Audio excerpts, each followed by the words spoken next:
Hello Leo, and welcome to my channel Weddings and Messages. I'm Angel. This is our third summer love bonus reading for the summer of 2025. It will cover July 21st to the 4th of August. We'll have one every 2 weeks up until the autumn equinox.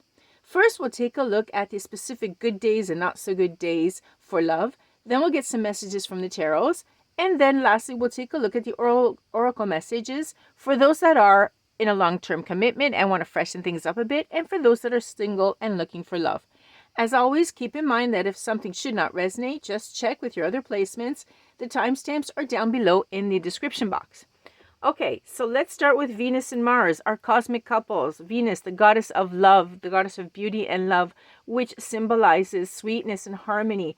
And Mars, the god of war, which symbolizes passion, and he drives the desire and the physical energy. Together, they make up the cosmic lovers, and they're very important in determining our romantic desires, our attractions, and all those forces that are at work in our intimate relationships.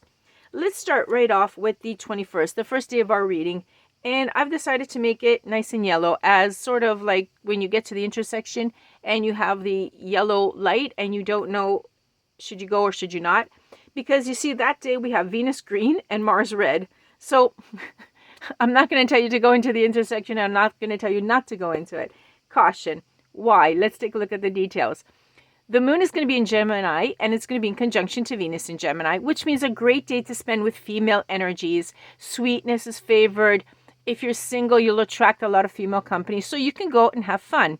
However, Mars is in Virgo, and it's going to square with the moon in Gemini. And when this happens, it's not going to go like with the Venus. Here, he's going to get worked up. There's going to be arguments, disagreements with the opposite sex. Not a good day for Mars. Okay, so what do we do at this point? Okay, how can we take advantage of it? Because we do have a very favorable Venus. Okay, maybe we have to stay away from the men, but we can approach women at this point. So how do we use this to our favor? Let's see. Now that we have this information, what we could do is, since the female energy is very sweet and favored, we can approach her, get to know them a little bit, maybe pick up their number and call them back for a date a little bit later on. Don't spend too much time with them because, like we said, Mars is in an argumentative mode. Disagreements can come up. So if we talk too much to them, we could disagree on something. So keep it light, keep it short, and disappear very quickly, okay? But obviously call them back later, because if you did ask for their number, they're going to be expecting you. Okay, on the 23rd, however, we get a definite red X. No, absolutely no, because Venus in Gemini is going to be squaring with Mars in Virgo. The cosmic couple are clashing. A definite red no, okay? Find something to do that day. Even though there's going to be sensuality and there's going to be passion, it's going to be an attractive magnet, but unfortunately there is disharmony in the mix. Result is irritation, and unfortunately this could lead to trigger one of the two to unfaithfulness, and that is something that nobody likes. So this is a good day to spend by yourself, do something else, find an excuse, and maybe put off the romantic encounter to the day after. That is to the 24th, in which we have a beautiful green heart. All lights go, okay? The moon in Cancer will sextile Mars in Virgo. So you have the ability here to say the right thing to that person. That person's going to say the right thing to you. You guys are going to be attracted to each other, and it's going to be a really, really good relationship day. Let's say that everything will go well. Then on the 26th, things will go even better, okay? The moon is going to be in Leo, and it's going to sextile Venus in Gemini. A perfect, fantastic day for love, for marriage, for relationships in general. So plan something together. Plan it with friends. Plan it with family. Socialize. If you're single, go out and meet new people. Things will go well even on a blind date, someone you've never seen before. That's how good it is. Okay, on the 28th, sorry, there's another red day. What's going to happen here? Moon in Virgo is going to be in conjunction with Mars in Virgo. Okay, so we know that when Mars steps into the picture and he's off, it's definitely a red X, right? Okay, a lot of irritation. violent words. People can be gossipy and it could really irritate you. You won't stand what they're saying and it's not fair and it's going to just bug you basically. There's going to be a lot of muscular tension and it's going to be noticed. If you are having marital problems, beware. This could actually cause, something could cause a separation that day. Or if you're a lot under stress, it could actually lead to illness because we all know stress is very negative for the health. Okay, then on the 29th, we have the moon in Virgo. That's going to square with Venus in Gemini. So why is this yellow? Well, it's definitely not a good time to bond. I mean, if it's squaring with Venus, the moon squaring with Venus, it's definitely not a good time to bond. Emotions off the table, okay? I mean, stay away from all female energies. But it's still yellow. Why? Well, very simple. The moon is going to shift. It's going to go from Virgo and it's going to move into Libra. Libra's ruling planet, Venus. Sweetness is going to come out. Okay, you're going to have little hearts all over the place. Before, when it's in Virgo on that day, no, just stay away from them. Later, when it moves into Libra, love is in the air, partnerships, everyone's talking about it, romantic feelings everywhere. We all want to spend time with our partner. We're all open to new acquaintances and everything's going to be lovey-dovey. Okay, so how do we determine this? If I actually give you the time in which the moon moves into Libra, it's going to be a little bit difficult because it depends on where you are in the world and there are so many different time zones. So to simplify things and keep everyone safe, let's put it this way. Consider this yellow light. You're at the intersection and it's like going from red to green and you're in the middle. So be patient.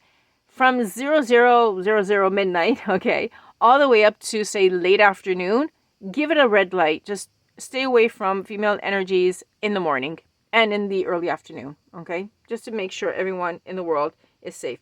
Then, late afternoon, evening, okay, you guys got the green light because all the hearts come up in the evening, okay? But not during the day, okay? I can trust you with this, right? Okay, on the 31st, you get a green heart. However, there's some yellow. Here, I'm going to give you a green heart if you promise two things about this day because it's a little touchy. One, be very careful about what you say. And two, stay away from people that are prone to disputes. Okay, if you can do those two things, this is a green heart day. If not, something may happen. A little dispute or whatever.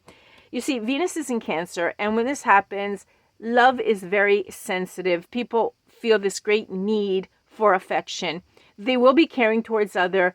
They will be very understanding about things that happen. But at the same time, people will be easily influenced and very sensitive. You know, the imagination just takes off at a certain point. So, considering that we're also in Mercury retrograde and what we say can cause errors and misunderstandings, be super careful about what you say. Think twice, think three times, and then choose the really good, delicate words to speak. And all will go well, okay? Second aspect, as I was saying, the moon is going to be in Scorpio and it's going to trine with Venus in Cancer, which means an intense energy. It's passion, it's sensuality, it's impulsiveness, but a good one. It's like those passionate marriages, eloping, okay? So that's where you're actually getting the green heart. The energy is really good. It's also a good time for friends and family, okay? Like everyone. However, the moon is in Scorpio, okay? A lot of people with Scorpio in some sort of placement may be prone to disputes because Scorpio is a litigator, like they're great lawyers, okay? So you may not want to invite them or maybe invite them to the party the next day or something of the sort, okay? But you can make this a beautiful green day if you wish. The 1st of August, if I could have, I would have made the whole little square red. Okay, the 1st of August is a definitely X day, red day, okay?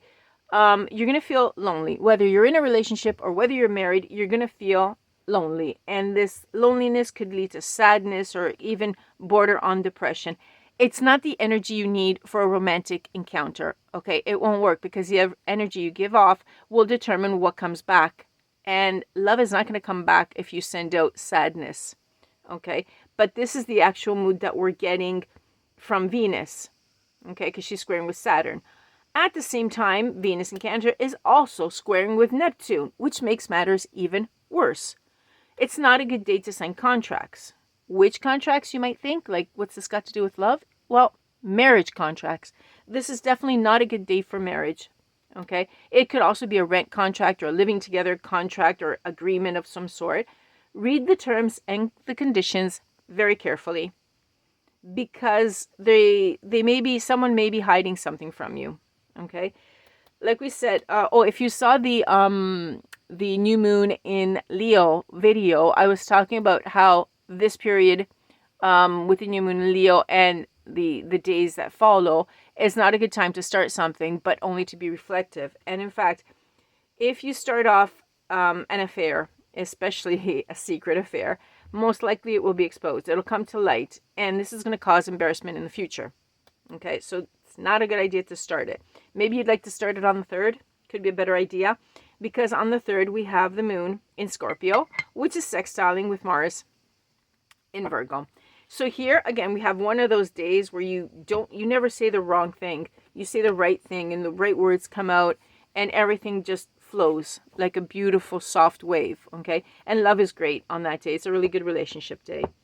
Okay guys, now let's take a look at what message comes through with the tarot for Leo. Could be a warning to protect your heart in some manner. That way we can avoid things. Or it could be a green light to do something. Maybe give you the nudge in the right direction so that you can be happy and find love. Let's go see what it is. Spirit, what do we have for Leo? We have a very strong Emperor. Sitting pretty. Look at that. Sitting on the beach. So, the Emperor, a lot of practicality. Interesting. Practicality, a lot of structure. A person that knows what they're doing. Okay, come on out. Let's see this story. Oh, we had a dispute here. Someone had a dispute with this figure. Very practical, but maybe not that much fun. Why did I hear that?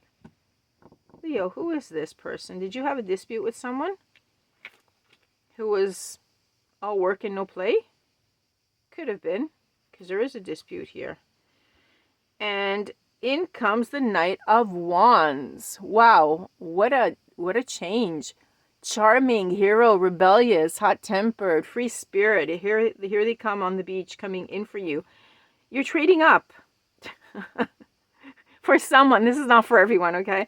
So there's a Leo that's trading up and getting something much more fun because someone wasn't fun. Okay, let's take a look at how this is going to evolve. The Queen of Cups, she is in the reverse. Okay, there's an energy that was a little bit more fragile, okay? As we were saying, with Cancer, Venus, when they go into Cancer, they're quite sensitive. It could be also someone with Cancer, either as a sign or placements. Okay, we have a very sensitive soul here, very it's very generous as well. I'm picking up someone who actually gives a lot. And look at that.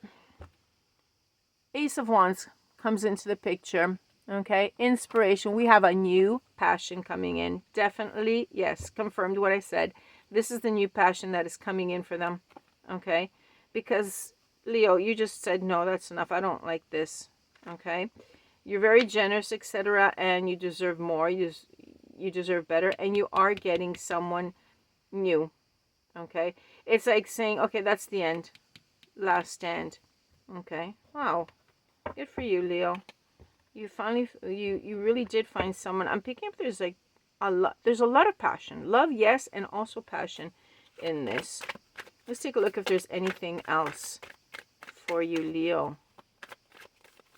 So remember, these are messages that are going out. So Leo, you have someone really, really nice coming in for you. That's it. Okay, I heard be happy, Leo. Okay, thank you, Spirit. I'll tell Leo to be happy after goodbye, the boring person, too severe, that wasn't fun, to someone who comes in on a night on a horse and is very passionate. Good for you. Okay, let's take a look. An oracle card for our Leos that are in a long-term relationship. Any piece of advice if they want to spice up and freshen up their relationship. Let's see.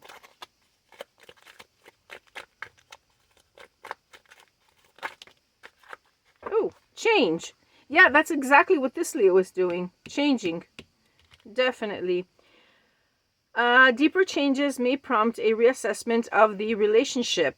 Okay. And respect. Respect each other's personal space.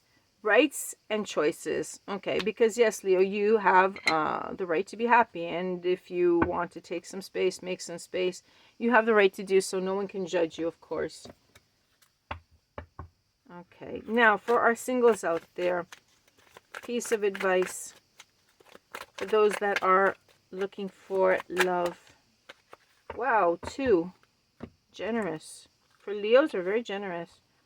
Beautiful. Unexpectedly, you will come together with someone you have known for a long time. You have always known each other, but have communicated very little. Could it be this person that you come together with for such a long time, very quickly? Nice. Also, heart flutter. In love, you will meet someone who makes your heart flutter. Okay, definitely this is a confirmation of this person coming in. Absolutely, definitely. Beautiful. Take a look at that. The cards are coinciding with the tarot in perfect harmony, synchronized. Okay, Leo, our next meeting is going to be for our next Tarotscopes on the 1st of August, general energy, so you understand everything that's going on. And then on the 5th of August, we're going to have the next Summer Love bonus reading. You can put them together for a real complete reading and understand everything that's going on around you. And that way you can learn how to navigate. In the meantime, thank you for being with me. It was a real pleasure to do this reading for you. Thank you for liking, for sharing, and subscribing. I really, really appreciate it. And I'll catch you on the next one. Okay, Leo? Bye-bye. For now, from Angel.